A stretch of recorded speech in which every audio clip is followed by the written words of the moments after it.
No, they have just created that perception. For instance, the DA issue, for them to sustain the perception that they were veering away from the national strategic framework on the issue of the GNU was unfortunate because that was done in one press conference. The reality is different. We deadlocked with the DA on the issue of modalities of cabinet. And the reality is that the province have never defied national. Never. You know, and when I saw Panyaza wearing the T-shirt he was wearing, I asked the meaning of that. Even in philosophical terms, I didn't understand him properly. What does he mean by that and all of that? Who is he directing that to? And then obviously we live in the world of lack of engagement. So I discussed with them. I discussed with Panyaza. He explained to me. And then I discussed with the leadership of the province. And I said, we shouldn't sustain perceptions through reckless communication. Because we give an impression where there is none, that like Gauteng is defiant. Last week I deployed Makura and Phoebe to Gauteng in an extended PEC meeting. They came up back with absolute clarity and clarified comrades. But out there, there is this notion that Gauteng defied the national. There is no such. And even if they were to attempt that, it's not possible. There's no province that can defy a national. Even when I was here addressing the press conference, there were, I was photoshopped with Panyaza as though he's saying something different, I'm saying something different. Sustaining divisions, inward looking in terms of the ANC. But also, how we communicate, we need to take stock of that. The comrades of Gauteng are very young, and they all grew up in the youth league and in the ANC structures, and they are all energetic. They work very hard, they try their best. Even the 34-35% they got here, it's not a stroke of luck. I believe we could have done better in terms of the province, and so nothing lost among them. And I think there's energy there that must be unleashed in terms of the structures and focus the organization. So I can't give you the state of organization of Gauteng up until we get down to that business and we're able to dissect exactly what are we dealing with. Do we, yes, organization is weak, but to what extent can it be salvaged on the ground? And what is the role of leadership in that? Is the leadership here in Gauteng and everywhere else in the country focused on the task of building organization? It takes me back to the question of the PCs, not only for Gauteng, but generally in the country. Does the center hold? Are the PECs seized with the task of directing, leading, and championing the cause of the ANC in the different provinces? Or we just PECs that meet to mark a register. We meet monthly or bi-monthly, but at the end of the day, what impact? When I look at the impact of leadership, I look at Northwest.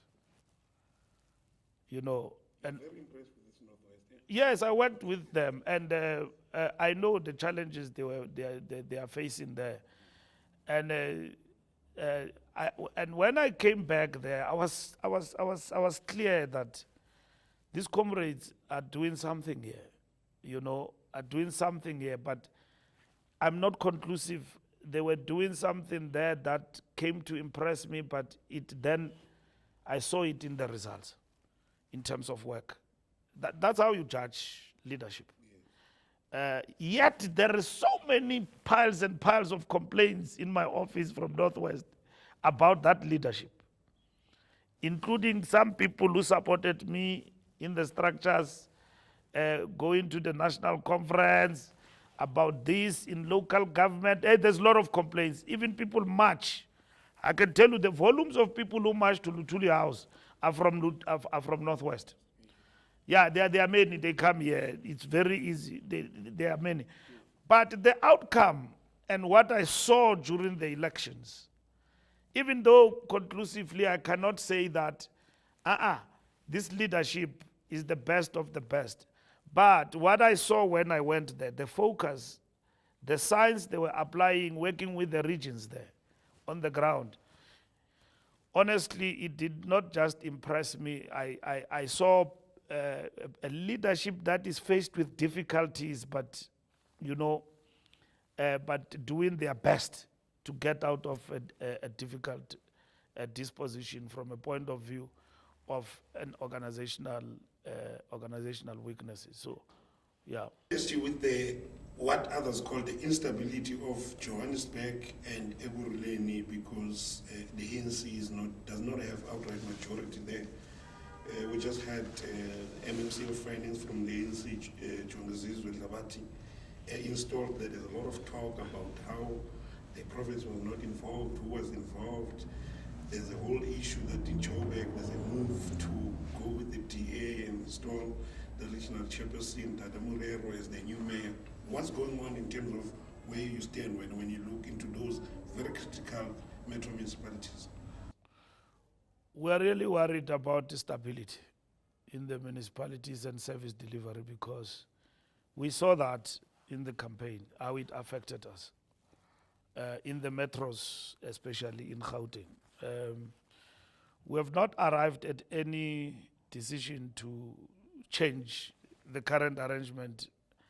Ekurhuleni was responding to a particular situation. They came even at national level and the officials to brief us about the approach. We agreed with them. There was a lot of instability there in terms of the province of the region of Ekurhuleni. Coalitions are generally a problem at local government level, not only for this province. They are generally a problem. So that's why when you go to our perspective on coalitions for local government, we make specific proposals there. And then we even talk about a grand coalition in terms of local government. What has happened with local government is that we don't have clearly defined models. It's just a get-together, gentleman's agreement. Gentlemen and women's agreement, if there's anything like that. That's what you've got there at local government. In these local government coalitions, there is no model we are following.